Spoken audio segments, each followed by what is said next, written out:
다른 힘 있는 산업인 중직자.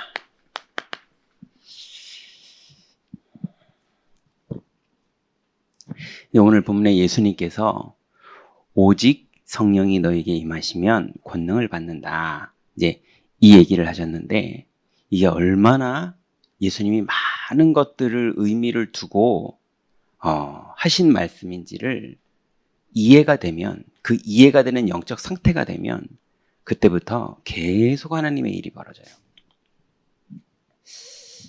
우리가 보통 인격을 이렇게 말하죠. 지, 정, 의.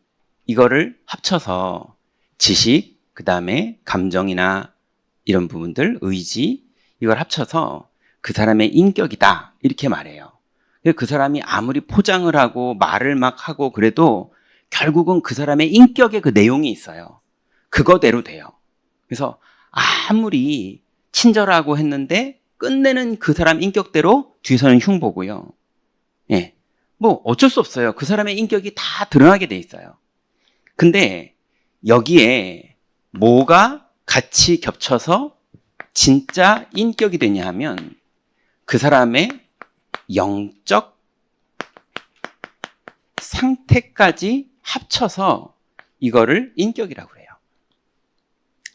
자, 왜 그러냐 하면 빠르게 그냥 한번 정리해 볼게요. 누가복음 11장 24절에는 이상한 표현을 했어요. 예수님이 벙어리 귀신 이런 표현을 하셨어요. 벙어리면 벙어리고 귀신이면 귀신인데 벙어리 귀신이라는 거예요. 마태복음 12장 22절에 보니까 이번에는 귀신 들려 눈 멀고 말 못하는 사람, 성경에 이렇게 나와 있어요. 눈이 멀었어요. 그리고 말을 못하는 사람이에요. 근데 그 이유를 귀신이 들려서 그랬다. 성경이 그런 식으로 표현을 하는 거예요. 또 마태복음 17장 14절부터 18절에 보니까 간질을 하는 사람이다 표현하지 않고 귀신 들려 간질하는 사람 이렇게 표현했어요. 그러니까 간질이라는 거 아시죠? 예, 좀 조용히 간질하는 사람도 있고 막 쓰러져서 경련을 하면서 간질하는 사람도 있는데 그걸 뇌전증이라고 그러죠. 근데 성경에는 뇌전증이다 이렇게만 표현하지 않고 귀신이 들려서 그랬다 이렇게 표현을 했어요. 또 마가복음 1장 23절부터 26절에 보니까 귀신 들린 사람이 경련을 일으키고 소리를 질렀다 이렇게 표현했어요. 그러니 이게 뭐 병적으로 경련을 일으키면서 소리 지르는 사람도 있고요. 너무 분하고 화가 치밀어가지고, 예, 막 얼굴에도 경련이 일어나고, 막 경련이 일으면서 막 소리를 지르면서 악당운이를 하는 사람도 있죠. 어쨌건 간에 모든 이렇게 행동하는 사람이 귀신 들렸다. 성경은 그렇게 말하는 건 아니고요. 사람이 살다 보면 이런 날도 있는 거죠. 그런데 귀신 들려서 그러는 경우를 오늘 성경은 얘기하는 거예요.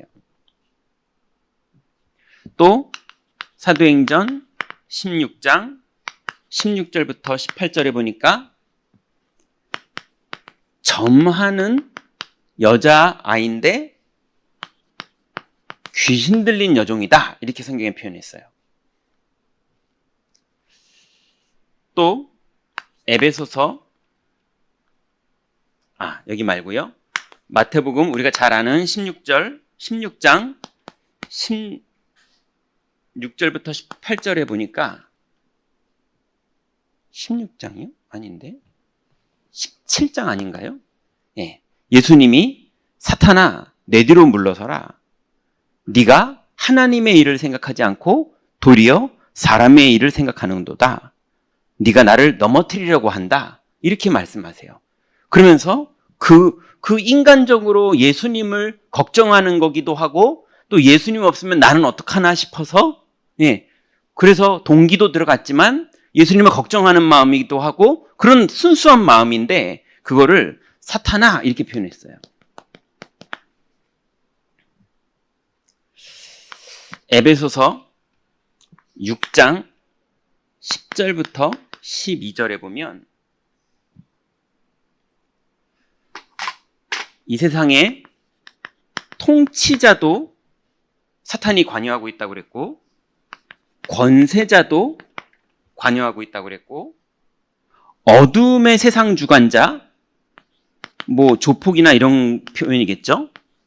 악한 사업하는 사람들 그리고 하늘에 있는 악의 영 그건 뭐 당연하고요. 그러니 이 사람들의 영적 상태 배후에 지정의를 가지고 있지만 내 지정의에 영향을 주는 영적 상태가 성경은 있다고 말하고 있어요.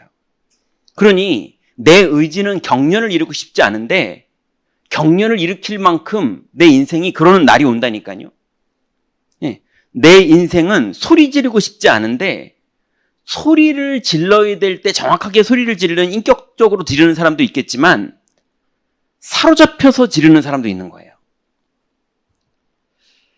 저만은 여종도 그렇고 베드로도 그랬고 지금 통치하는 사람들, 권세를 가진 사람들 중에 정말 힘있고 멋있게 하는 사람도 있죠. 완전히 100% 귀신 들린 사람들이 그렇게 할 수는 없죠. 분명히 지정의를 가지고 있는데 그런데 그 사람 배후에서 심지어는 우리들의 배후에서 심지어는 예수님도 찾아와서 떡 만들어 먹으라고 했고 원죄가 모르는 아담까지 찾아와서 선악과를 따먹고 하나님을 떠나라고 했던 그런 존재가 배경으로 활동하고 있다. 근데 그게 뭘로 나타나느냐? 인격으로 나타난다고 성경은 말하고 있어요. 그러니 이런 경우에 내가 느끼는 사람도 있고요. 아, 지금 내가 왜 이러지? 그리고 할 때 느끼는 사람도 있고 다 사고 쳐놓고 느끼는 사람도 있고요. 또 나는 못 느끼는데 완전히 사로잡혀서 나는 못 느끼는데 그게 10년도 가고 20년도 가고 30년도 가는 사람도 있고요. 그 평생 가다가 죽는 사람도 있고요. 또 나는 못 느끼는데 남이 느끼는 저건 저 사람 아니야 이렇게 느끼는 이런 일들이 실제로 현장에 있는 불신자들에게 100% 벌어집니다. 그러니 너무 젠틀한데 배경이 이래요. 산업인들의 현장에서 거래하는 사람, 만나는 사람, 같이 사업하는 사람, 많은 친구, 동네 분들, 어른, 밑에 사람, 뭐 여러 사람들 사이에 사람들이 지금 이렇게 살고 있어요. 그러니 이 사람들의 있는 현장 속에서 영적인 답을 가지고 빛과 소금의 내용을 갖고 있는 사람에게 반드시 갈급한 사람이 붙게 돼 있어요. 전도 이전에 사업이 되게 돼 있어요. 전도는 두 번째 얘기예요. 자, 그러면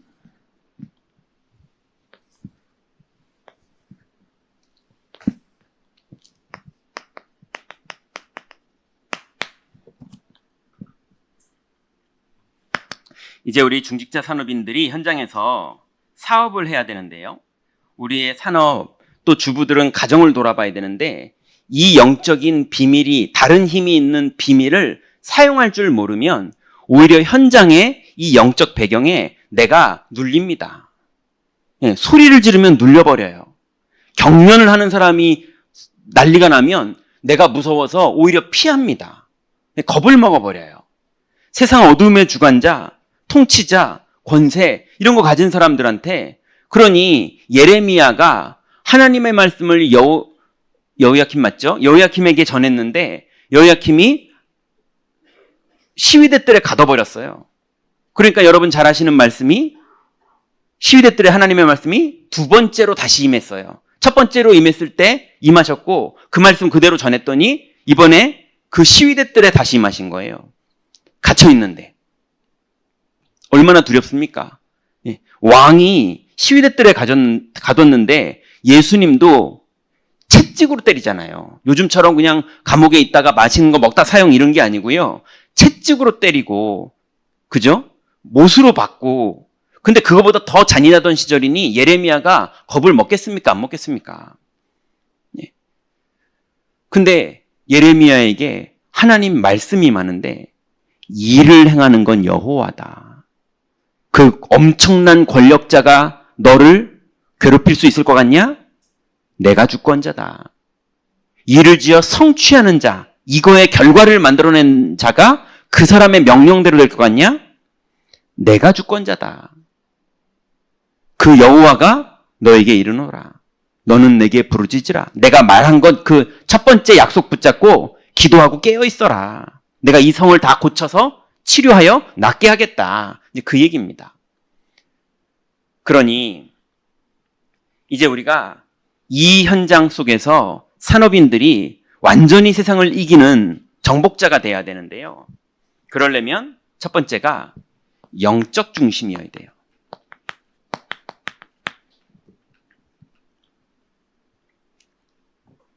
그래서 산업인 중직자가 이제 반드시 먼저 응답받아야 될 게 뭐냐? 여러분, 교회에서 믿음으로 살고 교회에서 렘넌트를 키우고 교회에서 정말 세계복음화를 하니까 산업인들이 현장에서 돈 벌어가지고 교회에다 헌금해야 된다. 이런 착각하시면 돈 10원도 못 벌어오십니다. 그래가지고는 안 돼요. 교회에서 누가 제일 먼저 응답받아야 되느냐? 산업인이 먼저 응답받아야 돼요.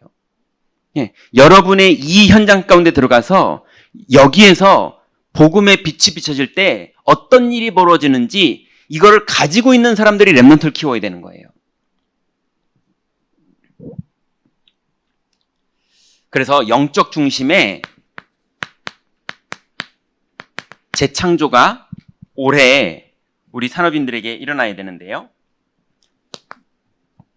뭘 이해하셔야 되냐면 창세기 3장 사건, 두 번째로 창세기 6장 사건, 세 번째로 창세기 11장 사건. 이게 지금 지구에 어떻게 실현되어 있는지를 이해하셔야 돼요. 여러분, 모든 사람들이 죄를 범하여서 하나님의 영광에 이르지 못하고 있어요. 예, 쉽게 말하면 하나님이 안 만나져요. 하나님이 안 만나지는데 지금 이 세상에서 살아야 되는 거예요. 그러니까 뭘 가지고 살아야 됩니까? 방법이 없어요. 하나님이 안 만나진다니까요. 여러분, 사막에서 목이 말라서 진짜 이젠 죽겠구나 그러고 있는데 물이 없으면 어떡할 거예요? 목이 말라 죽겠구나 그런데 물이 없으면요. 어떡하긴 어떡해요? 어떻게 할 방법이 없죠. 그죠? 그러면서 죽는 거잖아요. 말라 죽는 거잖아요. 그죠? 어떻게 할 방법이 없다니까요. 이 현장에서 하나님 만나는 길이 여기서 끊겨버렸어요. 나중심의 상태가 됐어요. 임마누엘이었던 사람이, 하나님 자녀였던 사람이, 하나님의 형상을 갖고 있던 사람이 형상이 없어져 버리고 영이 죽어버린 거예요. 그러니까 무슨 다른 길이라도 있으면 살겠는데 다른 길이 아예 없다니까요. 나 중심의 사람이 돼버린 거예요. 나를 가지고 살아야 되는데 나를 가지고는 사막에서 물 없이는 죽는 거잖아요. 나를 가지고는 못 살아요. 물이 필요하잖아요. 하나님 없이는 이 현장을 못 이겨요. 근데 하나님을 죽어도 못 만나요. 그냥 그렇게 살다 죽는 거예요. 여러분, 창세기 3장에 그 사건이 실제로 지구상에 지금도 지속되고 있어요. 절대로 하나님이 안 만나져요. 절대로 이 안에서 살고 있는 거예요. 절대로 지정의 가지고 살아보려고 그러는데 영적 상태를 해결하지 못하고 뼈가 마르듯이 역사가 일어나고 있다니까요. 마귀 역사가. 그래서 드디어 사람들이 나를 가지고 사는 걸로는 답이 안 되니까 육신적인 거를 막 가지고 살면서 네피림 시대를 만들어서 귀신이라도 숭배해야 뭐가 나오니까요. 하나님이 안 만나니까 귀신 만나는 거예요. 그때부터 드디어 성공 중심으로 도전하는 거예요. 그러니 여러분 이 말이 이해되실까요? 나는 왜 이렇게 성공하려고 애쓰지? 나는 왜 이렇게 집을 키우려고 애쓰지? 나는 왜 이렇게 이쁘게 하려고 이렇게 자꾸 막 하지? 나는 왜 이렇게 살을 빼려고 그러지? 나는 왜 이렇게 우리 애들을 좋은 대학 보내려고 그러지? 도대체 이유가 뭡니까? 이유가 없어요. 그냥 강아지들 같아요. 네, 호랑이들 같아요. 강아지들도요, 왕 강아지가 있고 쫄병 강아지가 있더만요. 예, 꼬리 내리고 배 뒤집는 강아지가 있고요. 예, 힘있게 움직이는 강아지가 있더만요. 근데 그 꼬리 내리는 개는 왕 안 되고 싶겠냐고요. 그래서 중간이라도 좀 해먹어 보려고 또 옆에서 살랑살랑 하는 놈이 있더라고요. 사람도 똑같아요. 하나님이 안 만나지니까 그걸로 어떻게든 해보려고 나를 가지고 귀신 섬겨가면서 성공시키려고 막 하면서 뭔가를 사는데 왜 성공해야 되는지도 모르고요. 그래서 아파트 늘려봤는데 나중에는요 하나도 안 행복하고요. 예, 돈 많이 벌어봤는데 애들은 다 망가지고요. 나는 성공했는데 애들은 다 망가진 집이 너무 많아요. 애들은 잘 키웠는데 알고 보니까 부모가 병들어 죽었어요. 이런 집도 너무 많아요. 자기 뜻대로 하나도 안 돼요.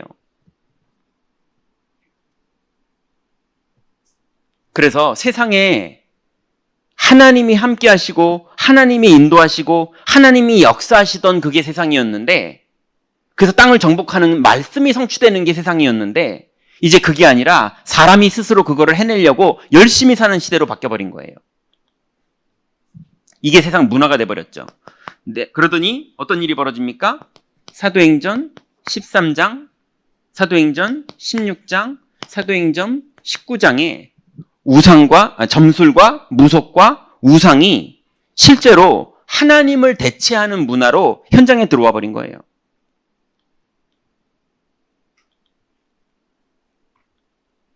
그러니 실제로 현장은 마귀가 완전히 왕노릇하고 있습니다. 어느 정도 마귀가 왕노릇하느냐? 우상 숭배하고 점술하고 이르는 사람들한테만 왕노릇하면 이해를 하겠는데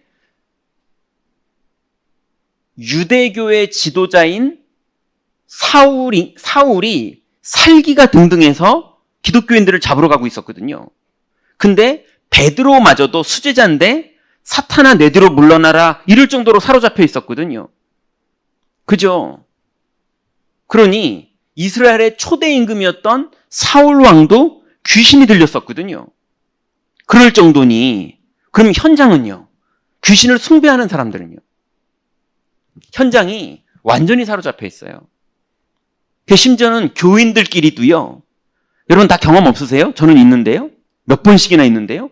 완전히 혼자 사로잡혀가지고 이걸 어떻게 복수해야 되지 싶을 정도로 너무 밉고 너무 생각나고 도무지 교회는 그런 거 하는 데가 아닌 줄 알겠는데 끝내는 못 참고 내뱉어지고 사건 터지고 이런 일들이 실제로 있다니까요. 근데 불신자들은요. 칼 들고 실제로 해요.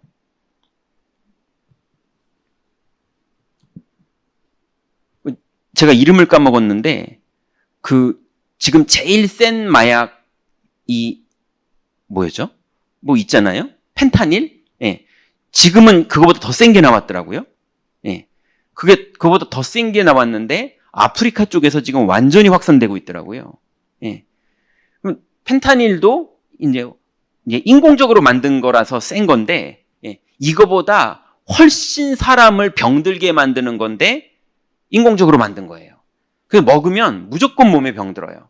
근데도 막 젊은 애들이요 막 먹어요. 왜냐면 인생이 너무 갈급하고 할 게 없으니까 아프리카 애들이 모여가지고요 하루 종일 할 게 없으니까 정신이 너무 괴로운 거예요.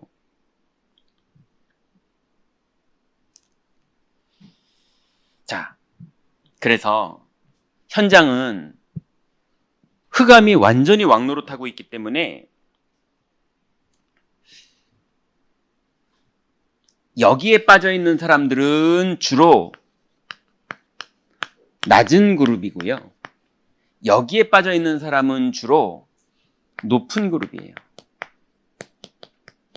이게 주로 3단체 사람들이 이쪽에서 많이 움직이고요. 이거는 후진국의 무속, 점술 이런 거 의지하는 사람들이 주로 이쪽에 많이 시달리죠.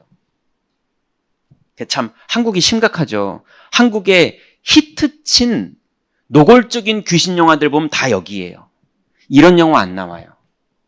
다 이쪽이에요. 자, 그래서 현장은 발전하고 있다, 뭐 인격적이다 이렇게 사람들은 다 말하고 있지만 사실은 뒤로 완전히 사단의 종로로 타고 있습니다. 그래서 예수님이 마지막으로 제자들에게 3년을 사역하시고 마지막으로 40일을 함께 하시면서 남기신 가장 포인트가 됐던 말씀이 뭐냐면 다른 힘이 너희들에게 필요하다. 다른 힘을 내가 너희한테 줄 것이다. 이거 약속하신 거예요. 그래서 절대 우리가 가진 힘으로는 세상 못 살립니다. 예, 우리 친절하자, 봉사하자, 교회를 깨끗이 하자, 교회에 막 이거저거 좀 만들어가지고 사람들이 와가지고 좋아하게 만들자, 커피가 맛있어야 된다, 뭐 교회가 깔끔해야 된다, 새가족부가 인격적으로 인사를 잘해야 된다. 그건 기본이고요. 그죠? 그게 그 교회의 그릇인 거예요. 그렇지만 그걸로 흑암은 못 꺾어요. 시달리는 사람들에게 이 현장에 있는 사람에 치유하지는 못해요.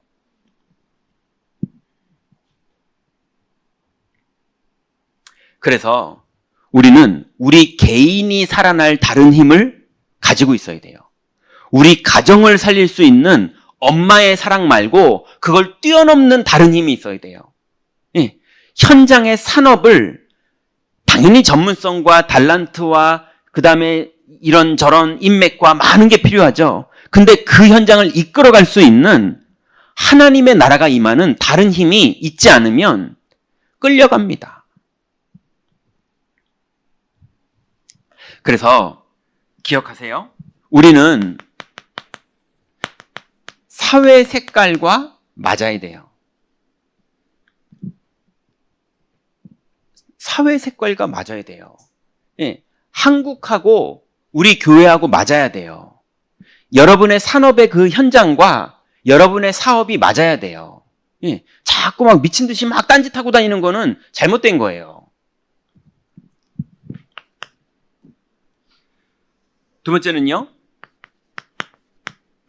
전문성, 색깔이 선명해야 돼요.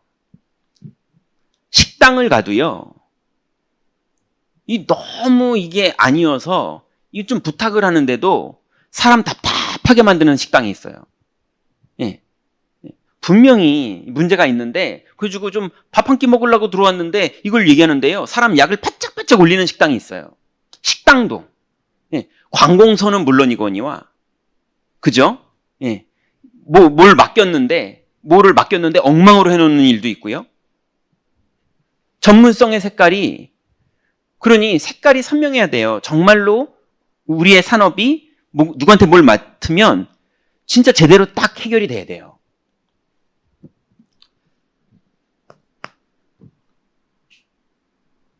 그런데 반드시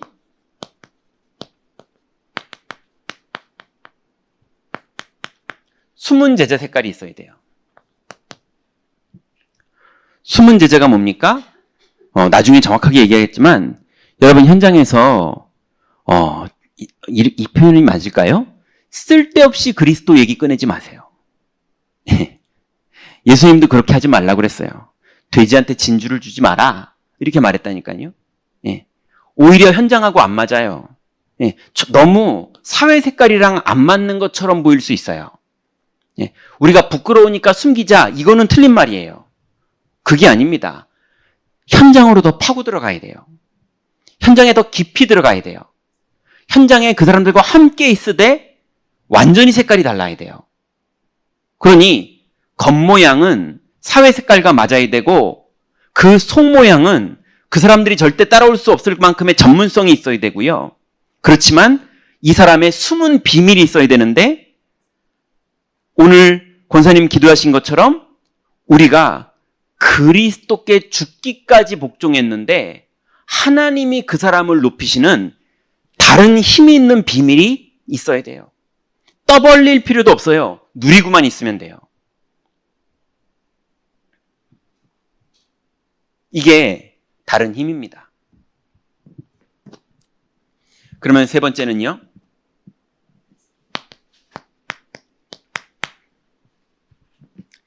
예수님이 우리가 이 현장에서 산업인들이 이 불신자들이 영적으로 시달리고 있는 이 현장에서 완전히 승리할 수 있는 힘을 약속하셨어요. 이건 현장에서 약속하신 거예요. 그래서 이제 어떻게 하시면 되느냐? 여러분 반드시 사회 색깔과 맞아야 되고 전문성 색깔을 완전히 준비하셔야 되고 제자의 색깔은 딱 숨겨놓고 계셔야 됩니다. 네, 그렇게 하고 있으면 반드시 마가다락방 전략을 쓸 수 있는 시간표가 와요. 네, 마가다락방 전략이 뭡니까? 떠들고 다니면서 예수 믿어라 소리 지르는 게 아니에요. 조용히 모여서 오히려 숨어서 뒷방에 숨어서 그게 다락방이잖아요. 오로지 기도하기를 힘썼어요. 근데 성령이 임하신 거예요.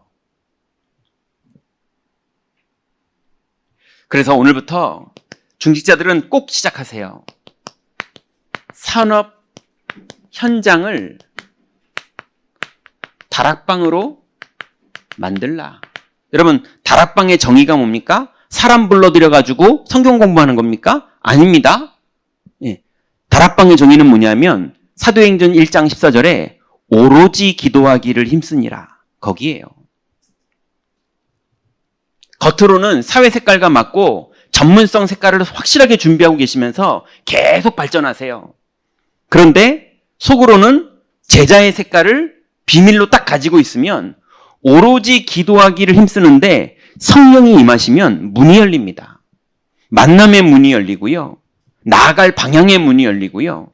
지혜의 문이 열리고요. 가르치시고 생각나게 하시고요. 흑암을 꺾으시고요. 이러면서 이 현장 속에서 아무도 할 수 없는데 그 산업인만 할 수 있는 하나님 나라가 거기 임해요. 이게 비밀입니다.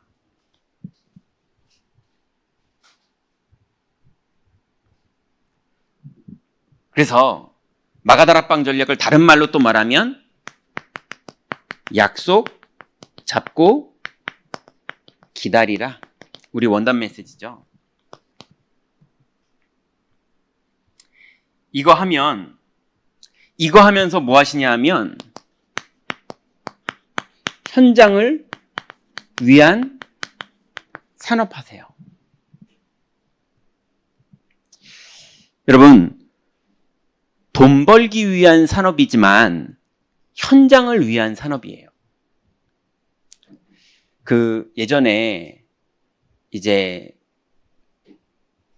지시를 받고 우리나라 사회복지에 관련돼서 그리고 다민족 복지에 관련돼서 이제 실제로 조사를 하고 이제 거기에 관련된 사람들을 막 만나는 거를 해봤어요. 그래가지고 막 여기저기 다니면서 관련된 모임에도 가고 세미나도 가고 그다음 중요한 사람도 만나고 뭐 이러면서 움직였거든요. 결론이 뭐냐? 우리나라에서 교회는 복지 허가를 안 내준대요. 예. 교회에 정의를 내렸어요. 교회는 복지를 하는 곳이 아니다라고 나라에서 정의를 내렸더라고요. 그래서 절대로 복지관 허가를 안 내줘요. 예전에 내준 건 어쩔 수가 없고 안 내줘요. 끝내는 교회는 복지하는 데가 아니다라고 결론을 냈어요. 예. 그럼 우리는 어떻게 해야 됩니까? 그 말은 무슨 말이에요? 교회가 복지에 관심이 없다는 말이에요. 현장에 사업하는 사람들이 사업한다고 해놓고 자꾸 복음 전하고, 사업한다는 사람들이 사업한다고 해놓고 자꾸 자기 돈만 벌려고 그러고, 목적이. 그럴수록 현장을 위한 산업이 아니고요. 결국은 자기 목적 이루려고 하는 사업이잖아요. 사람들하고도 안 맞고 하나님하고도 안 맞아요. 그래서 반드시 중직자 산업인은 현장에서 배려할 수 있어야 돼요. 이거는 이득도 남기지 마라. 이런 수준의 얘기가 아니잖아요. 그런 얘기가 아니라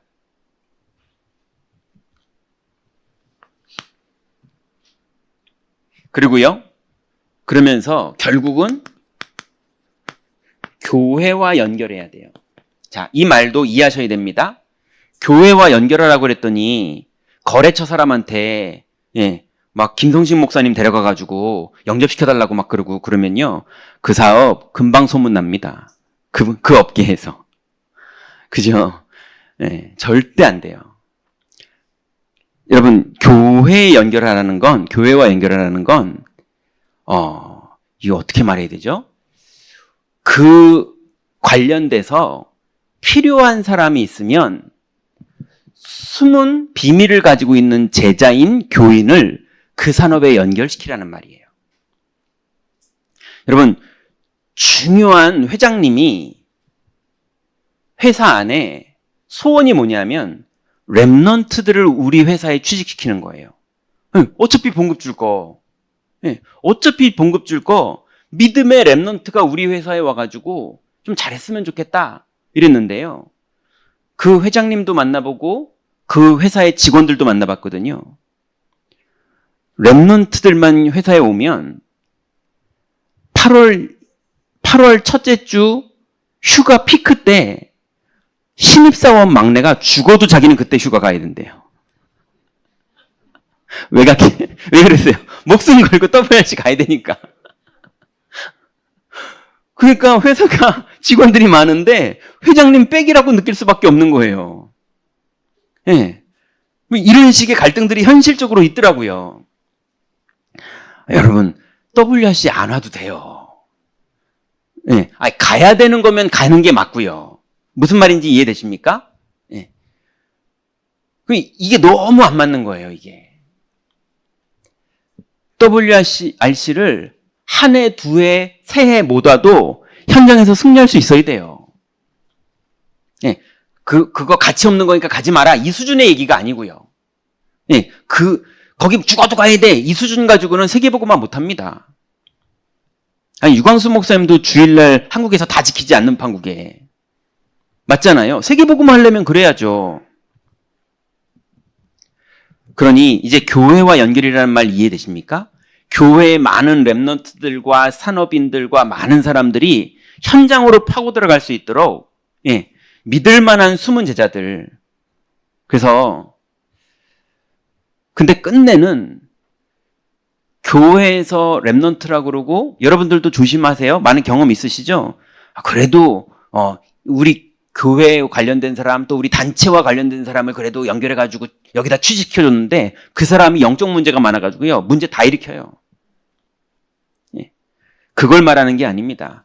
정말로 복음의 비밀을 가지고 있는 사람을 현장으로 들어갈 수 있도록 문이 열리거든 움직여야 돼요. 시끄럽게 막 떠들자 이 말이 아니에요. 이걸 현장을 파고 들어간다 이렇게 말하는 거예요. 그래서 이건 배려라면요.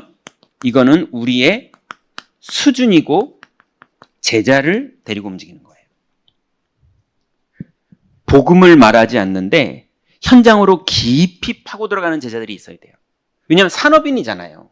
교역자는 그러면 안 되죠. 근데 산업인은 그래야 됩니다. 그러니 자꾸 막 학원에서 찬송가 틀어놓고 이런 거는 안 하셔야 돼요. 네 번째, 이제 현장에서 산업인들이 해야 되는 게 치유예요. 사도행전 13장, 16장, 19장에 잘 나와 있죠. 이제 이 시대에 흑암이 있어요. 시대마다 사탄도 특별하게 하는 일들이 있는데요. 지금 마귀가 제일 많이 하고 있는 것 중에 하나가 정신과 마음을 미혹해요. 그래서 지금 정신병과 마음의 병이 심각합니다. 정신과가 도곡동에만 정신과 병원이 9개가 있어요. 한 동 안에 9개가 있어요. 그러니 강남에 9개가 있다가 아니고요. 도곡 한 동에. 그러면 도곡동이 그래도 돈 없는 동네가 아니잖아요. 그죠? 그게 무슨 말입니까? 이게 지금 와 있는 거예요. 돈이 있으면 평안할 거라고 생각하는데 이게 제일 많다니까요. 장사가 제일 잘 되는 동네예요. 이게 왜 그러느냐? 마귀가 뒤에서 어마어마한 작업을 해놨어요. 그러니까 여러분 한강변에 고층 아파트에 앉아가지고요. 조용히 아이고 내가 편안한 의자에 누워 있어야지 그러면 귀신 들어옵니다.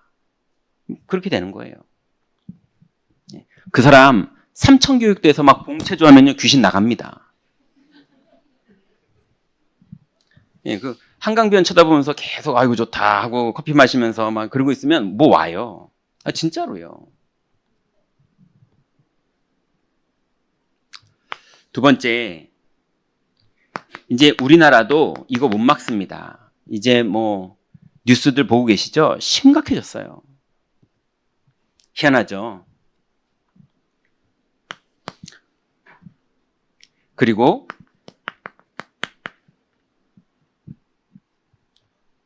본인의 정신과 본인의 마음을 본인이 못 지켜요. 못 지켜서 죽고 싶은 거예요. 얼마나 못 지키겠으면 괴로워서 죽고 싶겠어요. 그러니 이 현장에서 우리가 조금만 복음의 비밀과 전문성을 갖고 있으면 현장을 깊이 들어가 있는 사명자들이 다 살릴 수 있습니다. 사도행전 13장 1절부터 4절에 금식하면서 기도했던 팀들이 나오죠. 또 사도행전 16장 11절부터 15절에 바울 팀이 여기에서도 나오고요. 16절부터 18절에 보면 또 루디아와 저 많은 귀신 들린 아이 만나는 축복의 자리죠. 여기는 바보섬에서 일어났던 일들이고요. 그러니 실제로 복음의 비밀 가진 이 숨어있는 제자들이 진짜 언약을 붙잡고 마게도냐 지역을 사람들이 다녔던 것처럼 산업의 현장을 복음의 비밀을 가지고 배려하는 마음으로 사회 색깔과도 맞고 전문성의 색깔과도 맞는 비밀을 가진 제자들이 현장으로 깊이 들어갈 때 실제로 그 안에서 어떤 하나님의 일들이 벌어지느냐? 조용히 움직이는데요. 중요한 만남, 하나님이 여시는 만남들이 벌어지는 거예요.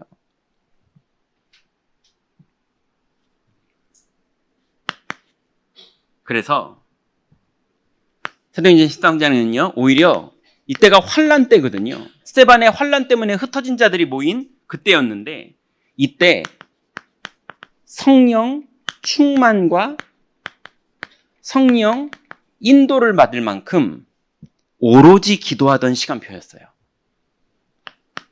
또 사도행전 16장부터는요. 이때 누구를 만납니까? 루디아, 여종, 저 많은 귀신 들린 여종, 간수장, 이 사람들을 다 이때 만납니다. 그러니 현장에 비밀 가진 제자들이 그냥 다니는 게 마게도냐로 갔다가 갈레다 또 길이 막혀서 또 딴 데로 갔다가 또 빨래터는 가가지고 뭐 이거저거 부동산 거 물어보고 기도처가 있는가 알아보고 이러면 다녔을 뿐인데 비밀을 가진 제자들이 있는 곳에 계속 하나님의 성령이 영적으로 시달리는 모든 사람들을 살리는 문을 여시는 거예요. 그러니까 여러분 막 떠들면서 안 다니셔도 돼요. 이 시대가 우리가 빚만 가지고 있으면 하나님이 예비한 사람들을 불러 보내시는 시대입니다.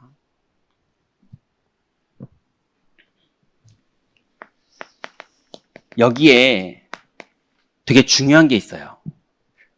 뭐냐면 현장에서 많은 사람들이 자기가 사로잡혀 있는지 모르고 소리 질러요. 자기가 사로잡힌지 모르고 자살하려고 그래요. 자기가 영적으로 좀 사로잡힌지 모르고 인간적인 말에서 예수여 그렇게 하지 마옵소서 이런 말 해요. 교회 안에서 그렇게 하지 마옵소서 이런 말들을 막 하는 사람들이 있다니까요. 인간적인 말들. 그러면서 막 사로잡혀가지고 막 하는 거예요. 그런 사람들이 많이 있어도 우리 경인교회와 산업인들 이 두 현장에서 교회당의 현장과 주일날 교회당의 현장과 그리고 평일날 여러분의 산업의 현장에서 여러분이 이 비밀이 가득해 있는 이런 영적 배경들이 가득해 있는 이 현장에서 여러분이 오로지 기도하기를 힘쓰고 있다가 언제가 시간표냐? 죽기까지 복종해야 되는 시간표가 와요. 이해되십니까? 예. 사회 색깔과 전문성을 가지고 있는데 비밀을 심각하게 사용해야 되는 그런 죽기까지 복종해야 되는 그 시간표가 온다니까요. 믿기 때문에 배려해야 되고 믿기 때문에 손해봐야 되고 믿기 때문에 위기와 문제와 공격이 왔는데 그냥 믿음으로 넘어서야 되는 그 믿음의 시간대 흑암이 무너지는 겁니다. 안 그러면 믿음에 나도 같이 그 사람의 영적 상태에 나도 같이 휘말려 버려요. 근데 믿을 때 내가 자녀가 막 그러는데 내가 믿는데 흑암이 무너집니다. 예. 가정에서 산업에서 여러분의 현장 속에 이런 막 충동과 소용돌이가 막 밀려올 때 여러분이 믿음을 고백했는데 그리스도 이름이 그만큼 강력한 거거든요. 믿음을 고백했는데 그때 흑암이 무너집니다. 근데 여러분이 막 시기에 휘말리고 질투에 휘말리고 불안에 휘말리고 두려움에 휘말리고 걱정에 휘말리지 말라는 말이 아니라 그게 옵니다. 그게 와요. 오는데 믿음을 결정하는 걸 말하는 거예요. 안 온다가 아니고요.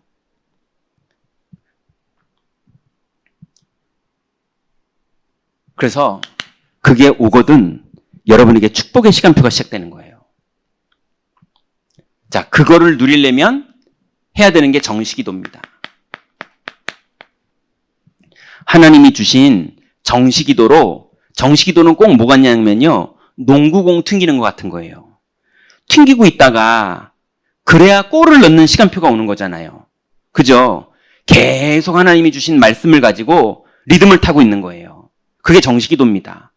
그러고 있으면 드디어 골 넣을 순간이 와요. 그게 뭐냐면 무시기도예요.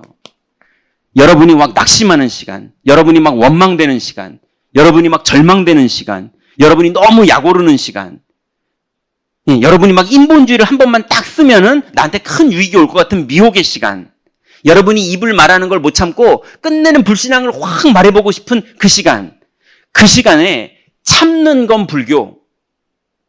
네, 우린 참는 게 아니라 그리스도로 세계관을 바꾸는 거예요.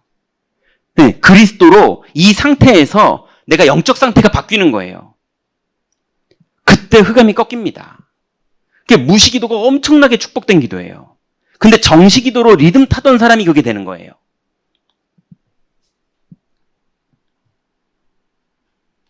그러면 그때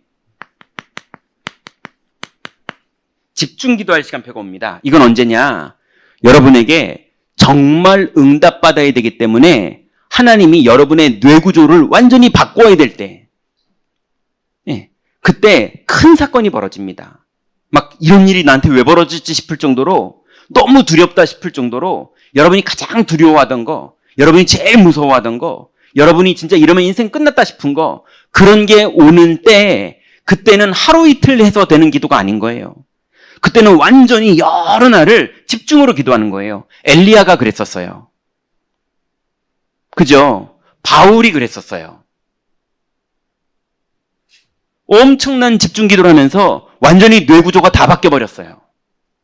하나님이 그때부터 그 사람을 쓰십니다.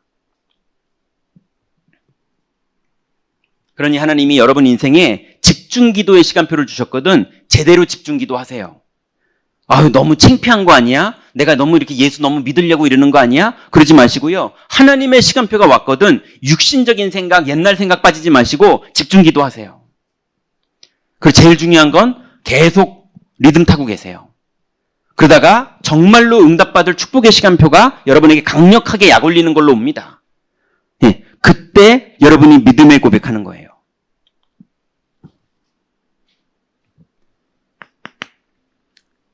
이제 여기는 넘어가서 얘기해요. 이제 이렇게 되면요, 하나님의 응답이 옵니다. 그럼 하나님의 응답이 하나님으로 오는 건데요. 성령 충만으로 오고 임마누엘로 오고 이렇게 오는 건데 그건 안 보이잖아요. 막 기쁨과 힘은 생기지만 믿어지지만 안 보이잖아요. 그러니까 하나님이 그 증표로 경제가 회복되는 일이 벌어지기도 하고요. 자녀가 회복되는 일이 벌어지기도 하고요. 건강이 회복되는 일이 벌어지기도 하고요. 만물이 복종하는 일이 벌어지기도 하고요. 만물이 하나님의 사람들이 나타나기를 원하는 시간표가 오기도 하고요. 이렇게 아니 이게 무슨 일이지 하면서 막 뭐가 와요. 그때 무너집니다. 그때 어이구 내 돈 이러면서 무너져요. 이제부터 내가 뭐 좀 시작해봐야지. 팔고 이제 내가 막 뭘 하려고 그래요. 응답받은 장로님들이 다 실수해요. 자기가 사업자래 가지고 그렇게 된 줄 알고요. 하나님이 이 시간표에 주신 건데 내가 사업자라서 그렇게 된 줄 알고 이제 내가 좀 뭐 세상 좀 알았어요. 그래가지고 교회도 자꾸 그 사업 성공한 것처럼 뭘 해보려고 그래요. 다 무너집니다. 여러분, 응답받은 후에 속지 마세요.